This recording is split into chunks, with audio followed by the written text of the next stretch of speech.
नमस्कार दोस्तों। माधवी पर संवाद की 10वीं कड़ी और अमिता नीरव जिस उपन्यासकार की रचयिता हैं। इससे पहले हमने 7वें अध्याय पर बात की थी और 7वां अध्याय दर्शन दग्ध जिसका नाम है, वो बड़ा महत्वपूर्ण अध्याय है। महत्वपूर्ण इस अर्थ में कि माधवी वहाँ अपने व्यक्तित्व को प्राप्त करती है और अपने विचारों की प्रौढ़ता को प्राप्त करती है, परिपक्वता को प्राप्त करती है। जीवन के जिस प्रवाह में वो लहरों के थपेड़े से आगे बढ़ रही थी, ऐसा लगता है कि जैसे एक किनारा उसे दिख रहा है, उसे मिल गया है। विश्वामित्र से उसके संवाद निरंतर जारी हैं और उनके सानिध्य में, उनके साथ रहकर वो जो कुछ बातचीत कर रही है, उसी पर बातचीत हम कर रहे हैं। और पिछले 7वें अध्याय में हमने आधे उसके सफर तक हम पहुंचे थे। अब आगे का जो सफर है वो एक बार फिर से अगर इस अध्याय की स्टोरी बता दी जाए संक्षेप में, तो हमारी आगे बात कुशीनर के यहाँ बेटे को जन्म देने के बाद गालव जो है वो माधवी को लेने आता है। इस दौरान गालव को ये पता चलता है कि उसकी जो जिस तरह के घोड़े वो ढूंढ रहा है, वो घोड़े अब आर्यावर्त में अब कहीं नहीं है। तो उसकी जो संख्या है जो उसको विश्वामित्र को देना था, 800 घोड़े, वो नहीं होते हैं और सिर्फ 600 घोड़े ही उसको मिल पाते हैं। वो समझ नहीं पाता है कि अब उसका क्या करे। तो वो विश्वामित्र के पास जाना चाहता है और वो माधवी को कहता है कि तुम भी चलो। तो माधवी सवाल पूछती है कि मुझे क्यों चलना चाहिए। तो वो ये कहता है कि क्योंकि तुम्हारे माध्यम से मुझे ये सब कुछ हासिल हुआ है, तो तुम्हें मेरे साथ चलने की जरूरत है। माधवी वहां जाती है विश्वामित्र के आश्रम, और गालव ये बताता है वहां जाकर कि मेरे पास उतने अश्व नहीं इकट्ठे हुए हैं और जितने मैंने इकट्ठे किए हैं उसमें माधवी ने मेरी मदद की है। तो विश्वामित्र ये कहते हैं कि माधवी का ऐसे इस्तेमाल क्यों किया। यदि सीधे माधवी को मेरे पास ले आते तो तुमको ये सब कुछ करने की जरूरत नहीं होती। वहां जाकर माधवी को एक शौक लगता है, वो झटके की स्थिति में होती है और वो सवाल करती है कि ऋषि होने का क्या अर्थ है। लेकिन क्योंकि जो अनुबंध था वो था, तो गालव जो है माधवी को छोड़कर वापस चला जाता है। माधवी विश्वामित्र के साथ रहती है। इस दौरान एक और घटना होती है जो एक बार मतलब पिछले किसी अध्याय में था कि माधवी जो है वो सुसाइड करने जाती है और वहां पर उसको एक लड़का जो है अश्मक अश्मक नाम का जो लड़का है वो उसको बचाता है। तो यहाँ पर विश्वामित्र के आश्रम में उसको एक लड़का मिलता है जो अनुष्टुप नाम से रहता है, लेकिन वो देखती है कि वो अश्मक ही है। अश्मक जो है वो अपनी याददाश्त भूल जाता है, मतलब अपनी याददाश्त खो बैठता है और वो नदी में बहकर विश्वामित्र के आश्रम तक पहुंच जाता है। तो वहां वो लड़का उसको मिलता है। माधवी उसको पहचान जाती है, लेकिन वो माधवी को नहीं पहचान पाता है क्योंकि उसकी याद नहीं होती है, याददाश्त उसकी वो नहीं होती है। वहां पर विश्वामित्र के आश्रम में वो बच्चे को जन्म देती है और जब वो लौटने वाली होती है तब अश्मक की याददाश्त लौटती है और वो माधवी को देखता है, माधवी से पूछता है और माधवी उसको भी छोड़ देती है, विश्वामित्र को भी छोड़ देती है और वो बाहर निकल आती है। लेकिन गालव चाहता है कि उससे गालव ये कहता है कि वो उससे शादी करना चाहता है, लेकिन माधवी कहती है कि उसे अब किसी के साथ रहने की रुचि नहीं है, उसके पास अब किसी के साथ भी उसको नहीं रहना है अब। और इस तरह से दोनों के रास्ते जो है वो अलग अलग हो जाते हैं। यहाँ ये अध्याय खत्म हो जाता है। सातवां सातवां। अध्याय। माधवी के बारे में या माधवी पर या माधवी खुद उपन्यास को जब मैं पढ़ता हूँ हर बार, तो मेरे मन में एक प्रश्न उठता है कि जो मैंने जिस पर पहले भी चर्चा की है कि माधवी का जो जीवन है वो प्रेम से रहित जीवन है। उसको बार बार प्रेम मिला, लेकिन माधवी किसी भी प्रेम को स्वीकार नहीं कर पाई। वो प्रेम के लिए तैयार ही नहीं हुई। मेरा पहला प्रश्न इसी पर निर्भर था, क्या कोई भी पीड़ित व्यक्ति या खासकर जो पीड़ित स्त्री है, उसके मन में किसी भी व्यक्ति विशेष के लिए प्रेम नहीं पनपता है? माधवी की जो स्थिति है उसमें यदि माधवी किसी से प्रेम कर पाती तो आश्चर्य होता, क्योंकि माधवी ने एक तो दो चीजें हैं, माधवी ने जिन जिन से प्रेम किया है वो उनसे छूटते चले गए। खासतौर पर देवयानी जो है, वो उसकी जो माँ है, उसकी जो माँ मुकुलिका है, वो दोनों जिनसे प्रेम किया है वो छूटते चले गए। तो एक जो डर है वो ये है कि वो जिनसे प्रेम करेगी वो छूटते चले जाएंगे। और दूसरी जो चीज है कि माधवी को रिश्तों में जो है वो धोखा मिला, मतलब जिन पर वो यकीन, जो स्वाभाविक रूप से जिन पर यकीन किया जा सकता था, वो रिश्ते जो है वो छलते हैं। उसके जो अपने, उसकी जो जो अपने पिता है ययाति, या उसकी जो माँ है, उनके पति हैं, वो उन सब से वो एक तरह से छली गई है। तो जो प्रेम के लिए जिस किस्म के विश्वास की जरूरत होती है, वो उसको अब आजीवन नहीं मिल पाता है। मतलब जब तक वो लौट कर नहीं जाती है तब तक उसको उस तरह का प्रेम जो है वो हासिल नहीं हो पाता है। तो जिसको यकीन कहते हैं, प्रेम से पहले यकीन की स्थिति होती है ना, विश्वास की स्थिति होती है, किसी पर हम विश्वास करेंगे फिर हम प्रेम कर पाएंगे। तो वो जो विश्वास की स्थिति है वो माधवी को कहीं हासिल नहीं होती है, इसलिए माधवी प्रेम नहीं कर पाती। मतलब यदि करती तो चकित होने की बात थी। ये अजीब बात है, क्योंकि चाहे तख्तावा रेगिस्तान हो, लेकिन उसके बीच में भी कोई ना कोई नखलिस्तान, कोई ना कोई ओएसिस होता है, जहाँ जाकर, जहाँ ठहर कर, जहाँ पहुँच कर हर प्यासा पथिक अपनी प्यास बुझाता है, शांति पाता है। माधवी, ये जो मनोवैज्ञानिक द्वंद्व है उसका, कि वो जिससे प्रेम करेगी वो उससे छूट जाएगा, और दूसरा वो प्रेम में चली गई है, इन दोनों के बीच पेंडुलम की स्थिति में हमेशा माधवी रही है। ये किसी भी व्यक्ति के जीवन की बहुत बड़ी विडंबना हो सकती है कि वो हर तरह से प्रेम पाने योग्य हो, लेकिन उसके मन में प्रेम का अंकुरण ही ना हो पाए, या वो प्रेम कर ही ना पाए। तो इसलिए इस तरह से हम सब की जो सहानुभूति है वो माधवी पर जाती है, लेकिन फिर कहीं ना कहीं उस पर क्रोध भी आता है कि क्यों नहीं वो किसी भी जगह ठहर कर किसी एक व्यक्ति से प्रेम कर ले, क्योंकि उस एक व्यक्ति से प्रेम करके ही उसके जीवन की जो पीड़ा थी वो शायद कम हो सकती थी, समाप्त हो सकती थी, नष्ट हो सकती थी। लेकिन माधवी का जीवन, यहाँ तक का जो जीवन हमने पढ़ा है, उसमें प्रेम नाम का कोई भी जो कोपल है, कोई भी अंकुरण उसमें नहीं हो पाता है। ये बहुत ही विकट स्थिति है किसी भी जीवन की। देवयानी के प्रति उसके मन में वो प्रेम होता है, लेकिन वो मतलब माँ बेटी के प्रेम की तरह होता है। हाँ, मैं व्यक्ति विशेष से प्रेम के लिए कह रहा था, किसी पुरुष के प्रेम के लिए कह रहा था। जरूरी नहीं कि प्रेम जो है वो किसी विपरीत लिंगी के प्रति हो, वो किसी के प्रति भी हो, व्यक्ति के जीवन को वो कहीं ना कहीं फुलफिल करता है, कहीं ना कहीं तो भर देता है। इस मायने में तो माधवी रिक्त ही रही। माधवी को मिलता रहा प्रेम, लेकिन माधवी किसी को प्रेम नहीं दे पाई। माधवी को भी मिलता नहीं रहा, मतलब वो संशय में ही रही। माधवी मिलता कहाँ रहा उसको, तो संशय में ही रही वो।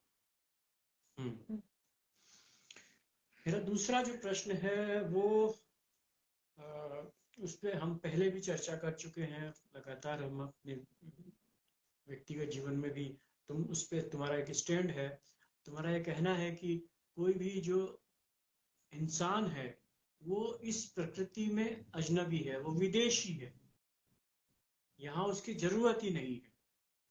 तो जो तुमने कहा है सूत्र रूप में, मानव प्रकृति की संपूर्ण व्यवस्था में विदेशी है, इसका क्या मतलब है?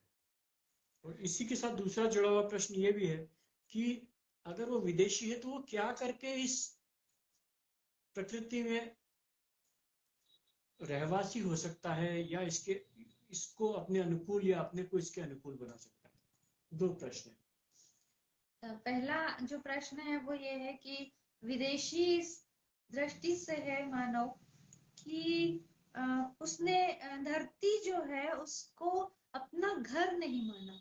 मतलब ऐसा होता है ना कि हम कहीं घूमने गए हैं या कहीं बाहर गए हैं, किसी दूसरे के घर में गए हैं, तो हम उस घर के प्रति जिम्मेदार नहीं होते हैं। या आप इसको मतलब साम्राज्यवाद से समझ लीजिए कि वो मतलब ब्रिटिशर्स हमारे देश में आए, उन्होंने यहाँ पर अपना लाभ कमाया, यहाँ लूटा खसोटा और फिर उसको छोड़ के वैसे के वैसे ही चले गए बिना जिम्मेदारी के।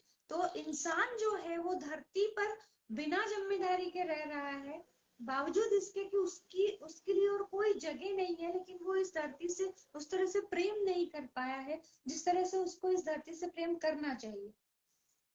एक चीज। दूसरी चीज ये है कि क्योंकि जो प्रकृति की जो फूड चेन है, उस फूड चेन में मानव कहीं नहीं आता है। तो धरती को दरअसल मानव की जरूरत नहीं है। इसके सर्वाइवल के लिए इंसान की जरूरत नहीं है उसको। हर एक मतलब पशु पक्षी कीट पतंगे सबकी जरूरत है, लेकिन इंसान की जरूरत नहीं है। अगर हम विज्ञान की दृष्टि से देखें तो मानव ही वो कड़ी है जो इस पृथ्वी को दूसरे ग्रहों से या इस कायनात में जो दूसरी शय है उनसे जोड़ने का एक माध्यम है। और कोई भी जो जीव जंतु है और कोई भी जाति जो उसका है, लक्ष्य क्या है? उसका लक्ष्य ये कहना बड़ा मुश्किल है। मतलब लक्ष्य अगर विकास कहा जाए तो किसी दूसरे ग्रह से जोड़ने की बात है। यदि मानव किसी दूसरे ग्रह से धरती को जोड़ता है तो उस जोड़ने का लक्ष्य क्या है? चलिए, दूसरा मेरा प्रश्न जो इससे संबंधित था कि क्या करके वो अनुकूल बन पाए। वो प्रेम करे बस।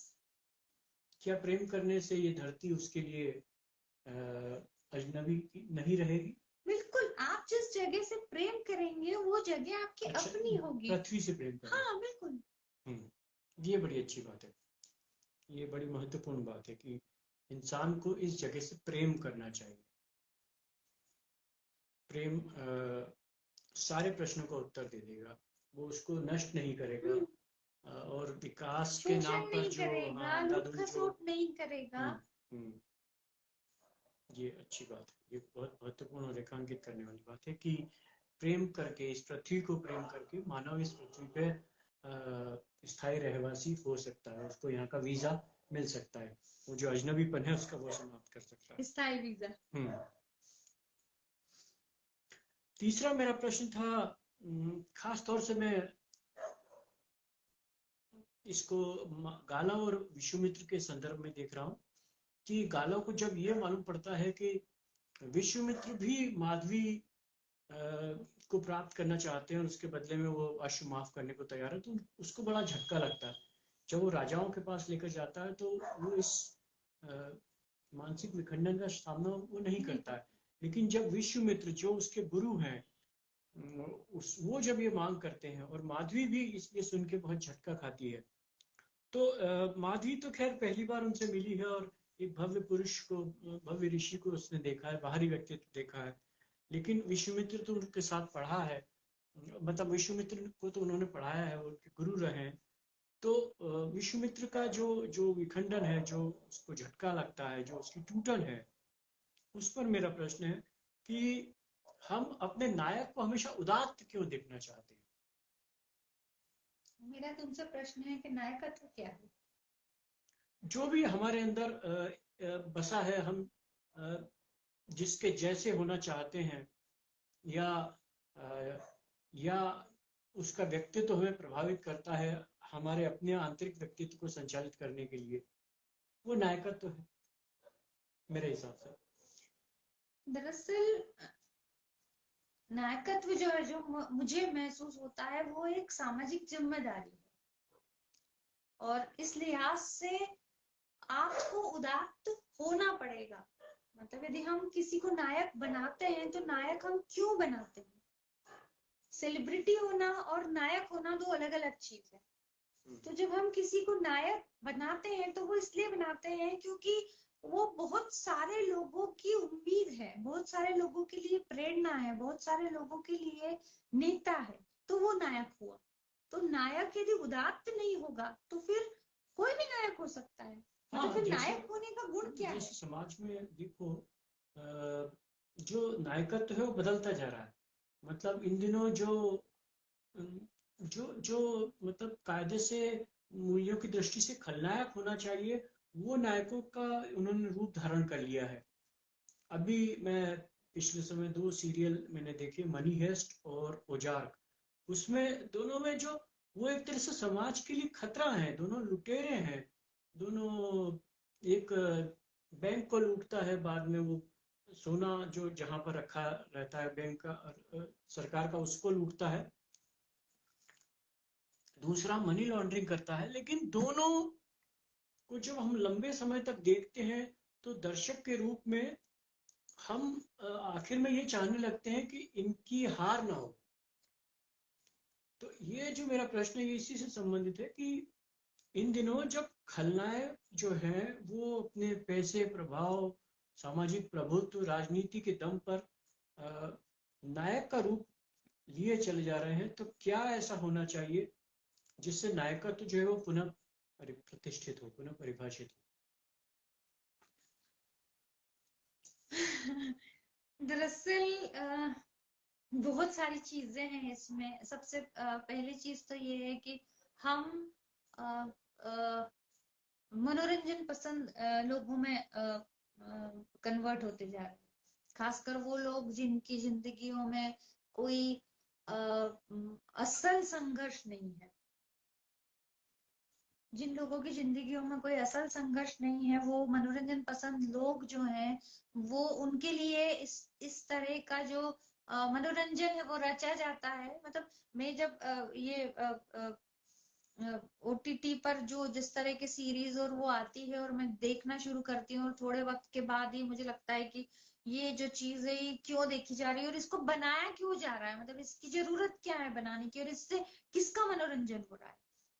लेकिन धीरे धीरे हम लोग उत्तेजना पसंद लोग हो गए, धीरे धीरे हम लोग हिंसा पसंद लोग हो गए। मतलब जब सबसे पहले 90s में जो वॉर हुआ था, गल्फ वॉर हुआ था, और उस वॉर के दौरान जब लाइव प्रसारण किया गया था, युद्ध का लाइव प्रसारण किया गया था, तो वो जो टर्निंग पॉइंट था वो ये टर्निंग पॉइंट था कि मतलब अब आपके मनोरंजन जो है, वो मनोरंजन की प्रकृति जो है वो बदलने वाली है। तो वो जो जो जो मतलब हमारे मनोरंजन के वो माध्यम है, उन माध्यमों में उन लोगों का कब्जा हो गया है जिनकी जिनकी जिनकी जिंदगियों में असल संघर्ष नहीं है, असल दुख नहीं है। तो वो सब कुछ सुपरफिशियल चीजें चाहते हैं। एक इसी से जुड़ा हुआ प्रश्न है। गंगाराम सिंघिया जी हैं, वो ये पूछ रहे हैं कि पैसा ही प्रेम है आजकल, इस पर आपके क्या विचार है? एक्चुअली वही नायकत्व का अच्युत हो जाना, अपनी जगह से हट असल जाना। में एक जो बहुत पहले मेरे मतलब मुझे एक विचार आया था कि दरअसल प्रेम जैसी जो चीज है वो मध्यम वर्गीयों का शगल है। हाँ, वो मध्यम वर्गीयों का शगल है, क्योंकि जो समृद्ध है उनको प्रेम की जरूरत नहीं है। मतलब उनको जो जो चाहिए वो बिना प्रेम के वो अचीव कर लेते हैं। और जो निम्न वर्ग है उनके पास प्रेम को महसूस करने की या करने की समय नहीं है, वो अवसर नहीं है, और उस तरह की उनकी परिस्थितियां नहीं है। तो जो मध्यम वर्ग है जिसके पास थोड़ा ये भी है थोड़ा वो भी है, तो वो प्रेम को अपने जीवन में मूल्य की तरह ग्रहण करता है। मतलब ये खराब बात है, लेकिन एक बार मैंने पहले भी ये बात कही थी कि जिस तरह से समाज में जो एक वर्ग के पास पैसा आ रहा है और वो समृद्ध हो रहा है, उनकी जिंदगियों को आप देखें तो आपको ये महसूस होगा कि इन लोगों को प्रेम की जरूरत ही नहीं है। मतलब हम अपने इर्द गिर्द देखिए कि लव मैरिजेस नहीं हो रहे हैं। लव मैरिजेस उस तरह से हो रहे हैं जिनको हम एडजस्टमेंट कहते हैं, अंडरस्टैंडिंग कहते हैं। मतलब एक डॉक्टर लड़का है, वो डॉक्टर लड़की से शादी करना चाहता है क्योंकि वो उसके साथ पढ़ी हुई है, और उनके वो दोनों डॉक्टर हैं और उनके टाइमिंग्स ठीक है, उनकी अच्छी नौकरी है, उनकी अर्निंग अच्छी होगी, तो वो कंफर्टेबल, हाँ कंफर्टेबल एडजस्टमेंट है जो वो उस तरह से करना चाहते हैं। तो वो जो प्रेम जैसी जो चीज है वो उसको महसूस करने की जरूरत भी महसूस नहीं है, टाइम भी नहीं है प्रेम को महसूस करने की, और प्रेम करने का मतलब उनके पास जो धैर्य होना चाहिए वो भी नहीं है। तो पैसा ही प्रेम है ये तो नहीं कहेंगे, लेकिन प्रेम को पैसे ने रिप्लेस जरूर कर लिया है। अभी तक की जो मेरी समझ है वो मुझे यहाँ तक ले जाती है कि प्रेम जैसी चीज को पैसा जो है वो रिप्लेस कर चुका है, और ये जो बहुत ज्यादा जिसको कहना चाहिए कि ओवररेटेड चीज थी प्रेम, वो अब हकीकत में जो यथार्थ का जो धरातल है उस पर आकर जो है वो टूट रहा है।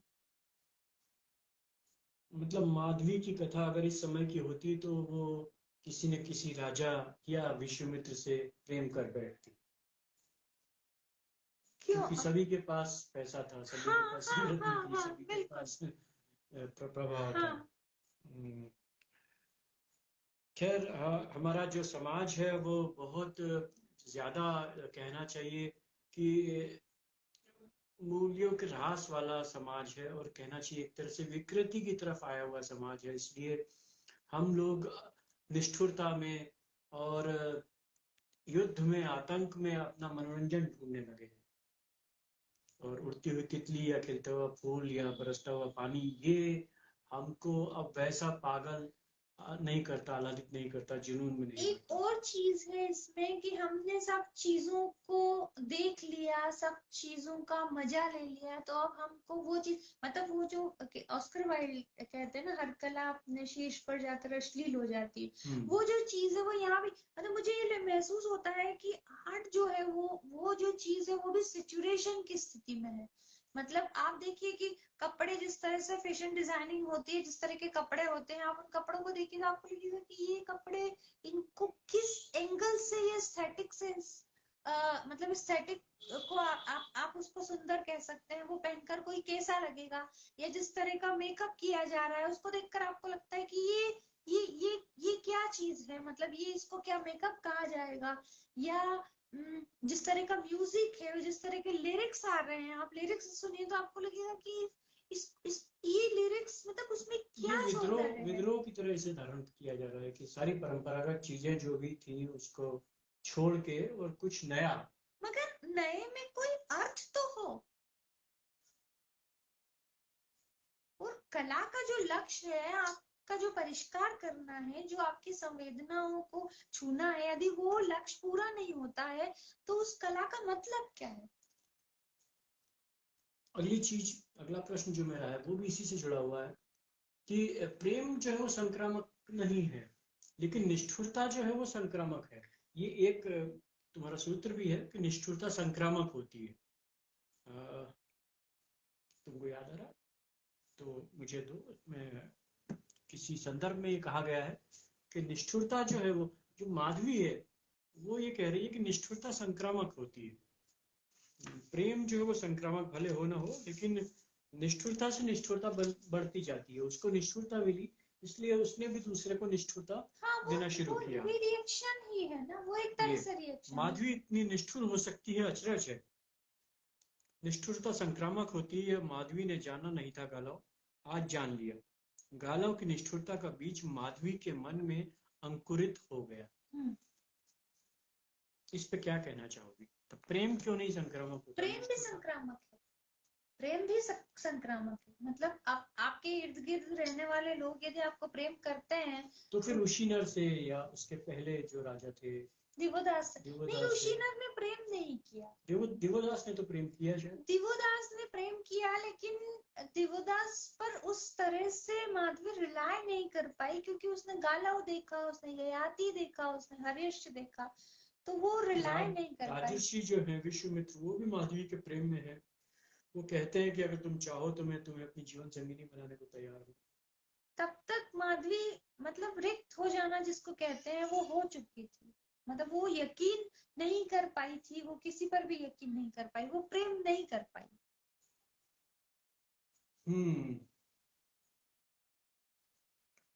नूर जहां सिद्दीकी हैं वो ये कह रहे हैं कि मैम शायद हम सब संवेदनहीन हो गए।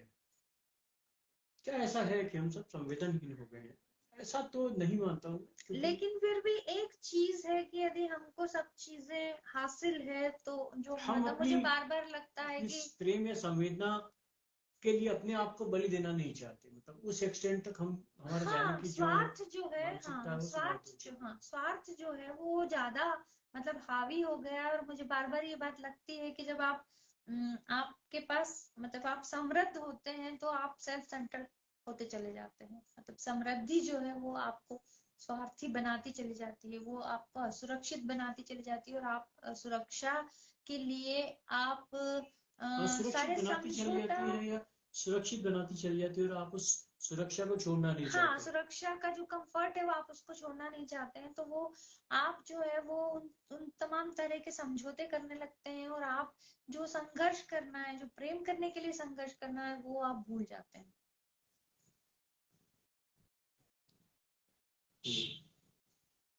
तो इससे पहले कि हम अपने दर्शकों के या मेरे कुछ नए प्रश्नों के उत्तर खोजें, कोई महत्वपूर्ण अंश इसमें से पढ़ना चाहोगे? मैंने ढूंढा तो नहीं था, लेकिन अभी हालांकि ढूंढ ये रही हूँ। जो उपन्यास है और इसका खासतौर से ये जो अध्याय है, इस अध्याय में हर पृष्ठ महत्वपूर्ण है। उसमें जो संवाद है वो मानव की मनोवैज्ञानिकता को बार बार व्यंजित करते हैं, और उसकी जो मनोवैज्ञानिक उलझन है उसको भी व्यंजित करते हैं। तो अगर तुम इसमें से कोई पहला हाँ, पढ़ना चाहो तो। माधवी जो है वो विश्वामित्र का आश्रम छोड़ रही है। मतलब बेटा जो है अष्टक जन्म देती है, अष्टक ये शायद अष्टक को जन्म देती है, और उसके बाद वो विश्वामित्र का आश्रम छोड़ रही है, और वो संवाद में है। तो माधवी कहती है आज्ञा चाहूंगी। विश्वामित्र भाव विह्वल हुए, आज्ञा दे पाने में असमर्थ हूँ माधवी, विछोह का वर्ण सहज नहीं होगा। ऋषि को मोह माया सोती नहीं, माधवी ने टूटते स्वर में कहा। ऋषि अपने मानव होने को त्याग नहीं सकता है और न ही उसे स्थगित कर सकता है। विश्वामित्र सहज होकर मुस्कुराते हैं। तब ऋषि होने से क्या तात्पर्य है ऋषिवर? माधवी प्रश्न करती है। गालव दोनों को अचरज से संवाद करते देख रहा है। उसे विश्वास नहीं हो रहा है कि माधवी उसके गुरु से समवयस्कों की तरह संवाद कर रही है। सम पर स्थित होना, यह साधना है माधवी। ऋषि शीघ्र पहुंच जाते हैं, साधारण मानव को समय लगता है, किंतु संतुलन बना रहना प्रकृति के स्वभाव में नहीं है। आज अवश्य विश्वामित्र साधारण मानव की तरह हो रहा है। प्रेम साधारण को असाधारण और असाधारण को साधारण करने की सामर्थ्य रखता है। विश्वामित्र सम पर चले आते हैं। जाओ अपने लिए आकाश का निर्माण करो, प्रसन्न और दीर्घायु हो। माधवी चरण स्पर्श करने को बढ़ती है तो विश्वामित्र उसे आलिंगन में ले लेते हैं। गालव गालव अपनी आंखें झुका लेता है। गालव विश्वामित्र को प्रणाम करता है और कुटी से निकल पड़ता है। माधवी उससे पहले ही निकल चुकी है। गालव माधवी के पीछे पीछे चलता है। माधवी न तो पलटकर देखती है और न ही गालव से किसी भी तरह का संवाद करती है। आश्रम के द्वार के पार जाकर माधवी पलटती है, गालव की ओर देखती है, कहती है, मेरा अनुबंध पूर्ण हुआ गालव। इस स्थान और इस क्षण से हमारे मार्ग भिन्न होते हैं। गालव अवाक माधवी को देखता है। ऐसे कैसे माधवी? अब भी कुछ शेष है? माधवी स्थिर दृष्टि से देखते हुए पूछती है। मुझे माधवी महाराज ययाति ने दी थी, मुझे उसे उन्हें ही लौटाना होगा ना, गालव ने कहा। तब महाराज ययाति ने माधवी तुम्हें दी थी, तब माधवी वस्तु थी, आज वह एक स्त्री है। उसका मन है, विचार है, सहमति और असहमति भी है। वैसे भी महाराज ययाति ने माधवी से जो चाहा वह करवा लिया। अब उनके राजमहल के लिए वह अनुपयोगी है, माधवी ने दृढ़ता से कहा। और गालव? गालव ने भावुक होकर पूछा। गालव को गुरु ने उऋण कर दिया है, वह जो चाहे कर सकता है, माधवी कहती है। गालव माधवी से प्रेम करता है और वह माधवी के साथ रहना चाहता है। माधवी स्वतंत्र हो चली है, गालव से प्रेम का प्रश्न नहीं उठता, माधवी कहती है। तब अब क्या माधवी? गालो ने प्रश्न किया। विदा गालो, माधवी ने दृढ़ता से कहा। कहाँ जाओगी? आश्रम त्याग चुकी हो, राजमहल जाना नहीं चाहती, गालो को अस्वीकार कर दिया है, तब माधवी का चुनाव क्या होगा? गालो ने कटाक्ष किया। क्या माधवी ने यह प्रश्न गालो से किया है? क्या माधवी ने यह जानना चाहा कि अब गालो क्या करेगा, कहाँ जाएगा? अच्छा पीस है वो, अच्छा पीस है। मैं इस उपन्यास को जब जब जितनी बार पढ़ता हूँ तो हर बार मुझे गालों पर इतना गुस्सा आता है कि मुझे लगता है उसे उल्टा लटका कर धूनी दी जाए, और माधवी पर इतना गुस्सा आता है कि उसे एक जगह बिठाकर उसके हाथ पांव बांधे जाए और उसे तब तक मिठाई ढेर सारी खिलाई जाए जब तक कि वो उल्टी न कर दे, क्योंकि माधवी भी दंड की पात्र तो है। लगातार जो भी पाठक संवेदनापूर्ण ढंग से पढ़ रहा है वो माधवी के प्रति हमेशा गुस्से से भरा होता है। उसको इस पूरे उपन्यास में अगर कोई एक अच्छा चरित्र लगता है तो वो देवयानी है, जिसने मूल्यों के लिए लड़ाई की। शुरुआत में तो देवयानी भी एक खलपात्र के रूप में आती है, लेकिन वक्त बीतते न बीतते देवयानी एक एक एक समृद्ध चरित्र के रूप में उभरती है। गोपाल शर्मा सर कह रहे हैं कि दर्शन दत्त पर चर्चा का पहला चरण बेहतरीन रहा, अभी ही सुन पाया, पिछली बार शायद सर नहीं सुन पाए थे। और सर ने फिर से कहा है कि विश्वामित्र का गाला और माधवी के प्रति दृष्टिकोण और व्यवहार अत्यंत कष्टप्रद है, और वे कुछ भले ही हों, साधु या सन्यासी तो नहीं। हाँ, वो स्वीकार करते हैं उस बात को। और वो जो पिछली बार जो मैंने बात कही थी कि विश्वामित्र जो है वो एक ईगो की लड़ाई में विश्वामित्र जो है वो सन्यास की तरफ आए हैं, तो जो जिसकी शुरुआत ही उस संघर्ष से हम से हुई हो, तो वो साधु या सन्यासी होने को साध नहीं पाएगा। और दूसरी चीज ये है कि हम यदि हमारी पौराणिकता को देखें फिर से, तो हमें कोई भी ऐसा साधु या ऋषि नजर नहीं आएगा जिसके लिए हमें ये लगे कि हाँ ये सन्यासी होने का हकदार है, या ये साधु होने का हकदार है, या साधु कहलाने का हकदार है। क्योंकि हमारी पौराणिकता में दुर्वासा ऋषि हैं जिनको मतलब क्रोध आता है, और परशुराम है जो मतलब फरसा लेकर अपनी माँ की हत्या कर देते हैं। तो वो सब चीजें हैं, मतलब मुझे समझ नहीं आता कि हमारी पौराणिकता में इन लोगों को ऋषि क्यों कहा गया। मतलब ऋषि होने की क्या परिभाषा थी, मुझे अब तक समझ नहीं आता। मैं वस्तुतः ये सोचता हूँ कि हमने हमारे समाज का जो निर्माण किया है उसमें ऋषि को सबसे ऊंचा स्थान दिया, राजा भी ऋषि के चरणों में गिरता है। तो मनोवैज्ञानिक रूप से व्यक्ति जो है वो ऋषि हो जाना चाहता है, इसलिए नहीं कि वो सब कुछ छोड़ना चाहता है, इसलिए कि सब कुछ पाना चाहता है, और जिसमें दिखावे का त्याग भी हो। तो ये कहीं ना कहीं जो हम अपने आसपास के समाज में भी देख रहे हैं, बहुत सारे जो ऋषि हैं, संत हैं, वो संतों के नाम पर, ऋषि के नाम पर कलंक हैं, लेकिन फिर भी अधिकाधिक लोग जो हैं वो इसी तरह जाना चाहते हैं, अध्यात्म के रास्ते, धर्म के रास्ते, अन्य अन्य पंथों के, संप्रदायों के रास्ते। उसका कारण शायद यही है कि राजाओं को भी जो हासिल नहीं है वो आप एक एक रूप धारण करके आप वो हासिल कर सकते हो। आपके पास समृद्धि होगी, आपके पास स्त्रियां होंगी, आपके पास फॉलोअर्स होंगे, आपके पास शक्ति होगी, आपके पास वो शक्ति भी होगी जो आप जिससे आप राजनीति की धारा परिवर्तित कर सकते हो। तो मुझे लगता है कि इस रूप में विश्वामित्र काफी अच्छा एक पात्र जो है वो गढ़ा गया है। और लेकिन इस विश्वामित्र का एक अच्छा उजला पार्ट ये है कि माधवी उसके साथ रहकर अपने आप को पहचानती है और एक व्यक्तित्व को प्राप्त करती है।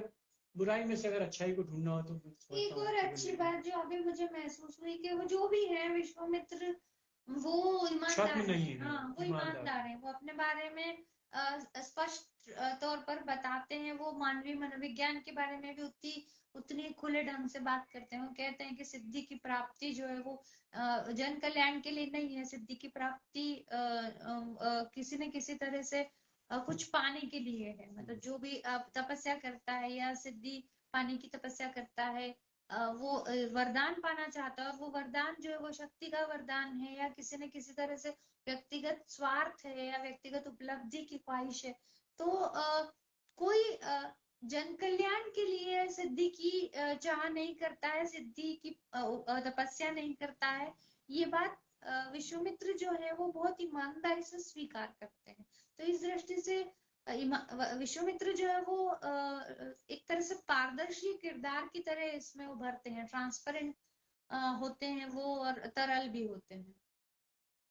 मेरे ख्याल से सारे जो जो भी ये सन्यासी होते हैं, एक एक विकट किस्म की का आत्मविश्वास इनमें आ जाता है, क्योंकि समाज का कोई भी अंग इनका कुछ बिगाड़ नहीं सकता।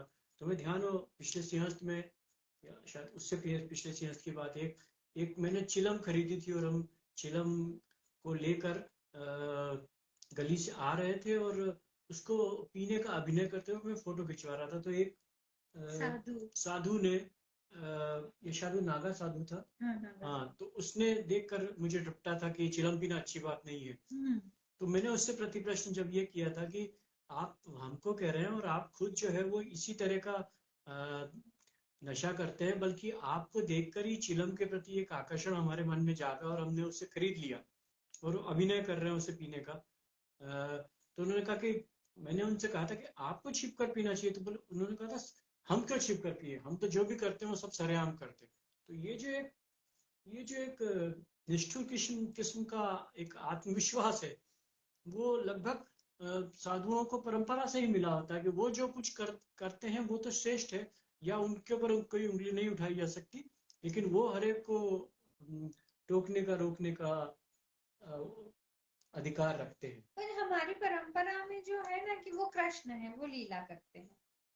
मतलब हम हाँ। जब ये कहें कि कृष्ण ने ये किया था, चोरी की थी, वो किया था, वो किया था, तो कृष्ण है वो लीला करते हैं। मतलब उसको उस तरह से स्वीकार नहीं किया जाता कि ठीक है कृष्ण जब बच्चे थे तब उन्होंने चोरी की थी, वो उस तरह से स्वीकार नहीं किया जाता। वो इस तरह से स्वीकार किया जाता है कि क्योंकि वो भगवान है तो वो जो भी करेंगे वो सब स्वीकार्य है।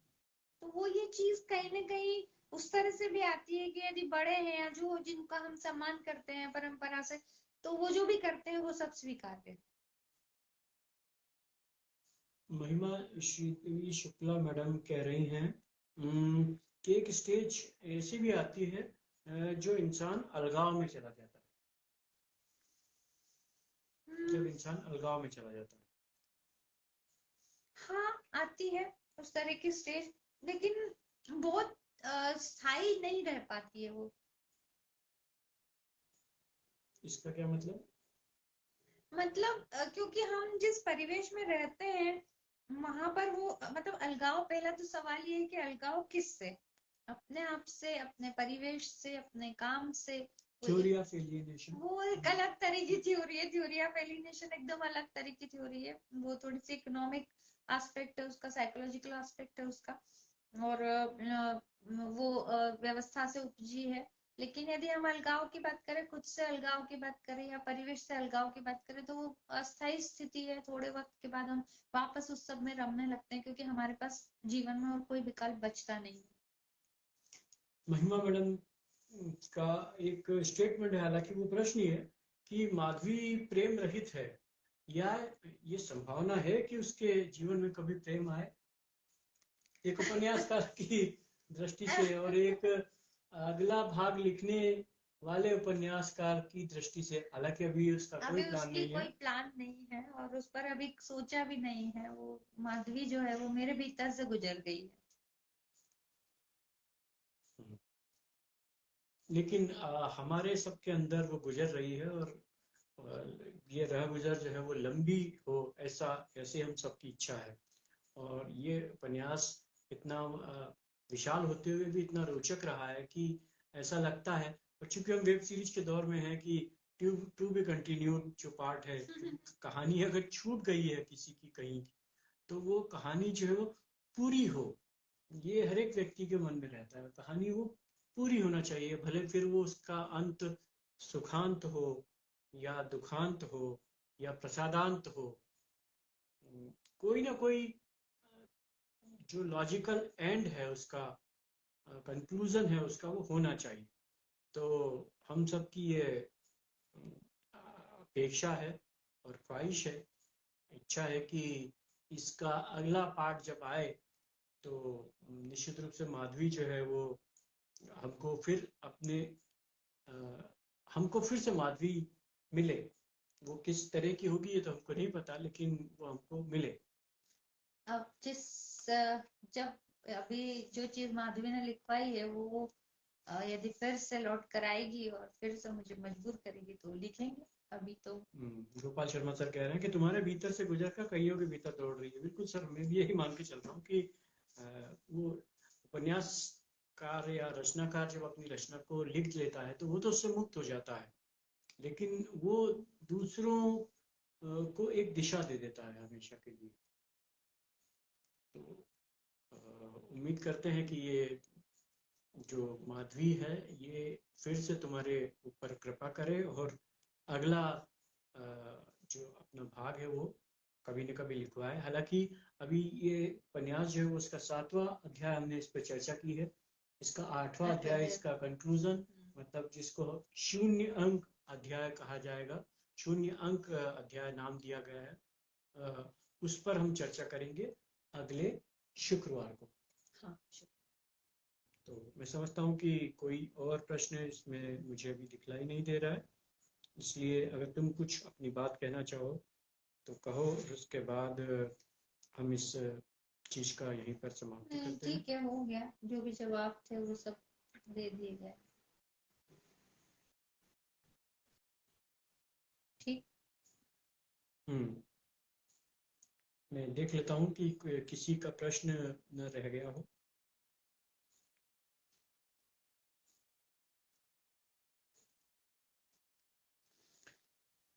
तो ठीक है, कल अंतर्राष्ट्रीय महिला दिवस है, उसके लिए शुभकामनाएं। शुक्रिया। और लेकिन फिर भी फेमिनिज्म का जो व्यापक जो फलक तुम मेरे सामने रखती रही हो, जिसमें अब वो जिसमें स्त्रियों के साथ साथ अब वो लेस्बियन भी और गे भी और थर्ड जेंडर भी इसमें जो शामिल किया जा रहा है, इससे मेरा हमेशा मतभेद रहा है। फेमिनिज्म अगर है और अपने कितने भी व्यापक फलक में है, तो भी वो केवल महिलाओं की बात करने वाला होना चाहिए। अगर वो उससे आगे बढ़ता है तो फिर वो केवल महिलाओं की बात नहीं कर रहा, तो वो फिर वो फेमिनिज्म नहीं कहलाएगा। वो फिर वो डिग्निटी वाला जो मसला है, डिग्निटी वाला जो कॉन्सेप्ट है, वो उसके करीब चला जाएगा। और मैं उसका हामी हूँ कि ह्यूमिलिएट कोई नहीं होना चाहिए, डिग्निटी सबकी बनी रहना चाहिए। तो आप उसको फेमिनिज्म कह लीजिए, आप उसको डिग्निटी कह लीजिए। मैं तो हमेशा डिग्निटी कहूंगा, मैं इसको इतने व्यापक फलक में फेमिनिज्म नहीं कह पाऊंगा, लेकिन फिर भी आपके सहित सभी ऐसे लोगों को जो फेमिनिज्म के लिए और इन सब चीजों के लिए लड़ रहे हैं, उनको शुभकामनाएं और उनके मैं साथ हूँ। आप भी अगर कोई बात कहना चाहे तो कह के हम इसको समाप्त करते हैं। बस महिला दिवस की शुभकामनाएं। हालांकि शुभकामनाएं बड़ा क्लीशे सा वाक्य है। बहुत सीधी सी बात ये है कि समानता के हक के लिए, इंसान होने के हक के लिए वो जो मांग है जो कई सालों से चल रही है, उस मांग के साथ हम लड़ते रहेंगे, संघर्ष करते रहेंगे। इस दुनिया को जो है वो हम अपने अनुकूल बनाएंगे। जो हम अब सेंध लगा रहे हैं, जो महिलाएं सेंध लगा रही है, वो महिलाएं अब इस दुनिया को अनुकूल करेगी। आज सुबह एक विचार आया था मुझे कि इससे पहले कि महिलाएं जो हैं वो इस शक्ति के या सत्ता के जो फॉर्मेट है, जो वर्तमान फॉर्मेट है, उस फॉर्मेट में ढले और दुनिया और ज्यादा खतरनाक और ज्यादा बुरी हो जाए, उससे पहले सत्ता के फॉर्मेट को, शक्ति के विचार को बदलने की जरूरत है।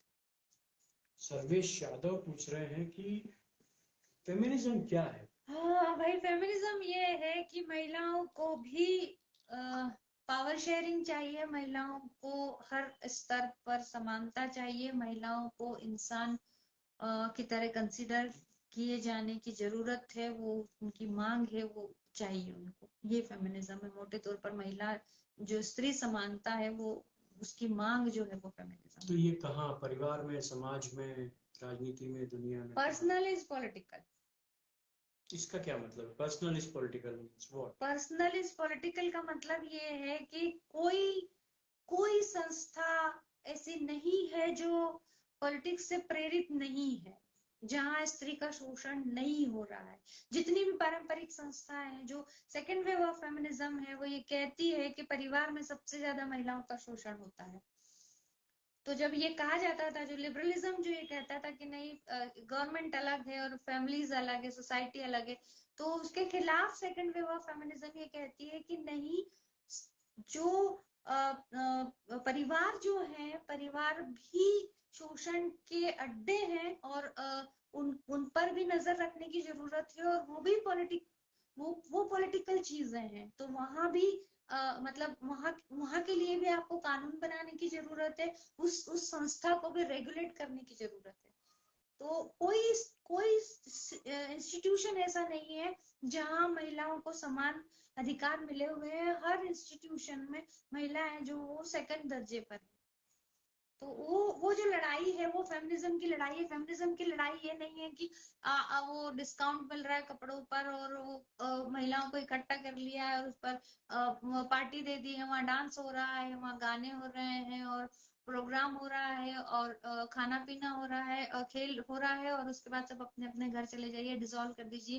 ये बहुत गंभीर मांग है और बहुत गंभीर चीजों को समझने का दिन है। मतलब दिन तो क्या है, वो तो हमेशा ही समझने की बात है वो, लेकिन इसको इतने हल्के तरीके से मनाने की जो बाजार की जो पूरी की पूरी कॉन्स्पिरेसी है, उस कॉन्स्पिरेसी को भी तोड़ना जो है वो भी फेमिनिज्म का हिस्सा होना चाहिए, मुझे ऐसा लगता है। महिमा मैडम कह रही हैं कि आप बहुत मजबूती से बोलती हैं। बिल्कुल, आप बहुत मजबूती से बोलती हैं, तो आप मजबूती से बोलती रहें, इसके लिए आपको शुभकामना। और हम दर्शकों से विदा लेते हैं, मेरे ख्याल से टाइम भी हो चला है। तो हम अगले शुक्रवार को फिर से मिल रहे हैं, अगले और अंतिम इसके अध्याय पे बात करने के लिए। यह हमारी अंतिम कड़ी नहीं होगी, हम इसके बाद भी इस पे बहुत सारे अभी एस्पेक्ट हैं जिस पे बातचीत करेंगे, लेकिन ये वाला जो हमारा संवाद का सिलसिला है, इसको अभी हम यहीं रोक रहे हैं और अगले शुक्रवार को हम फिर से मुलाकात करेंगे। थैंक यू, गुड नाइट, और सभी महिलाओं को अंतर्राष्ट्रीय महिला दिवस की शुभकामनाएं, और ये उम्मीद कि आप सभी को भी वही डिग्निटी मिले जो पुरुष को हमेशा से मिलती है। Thank you very much.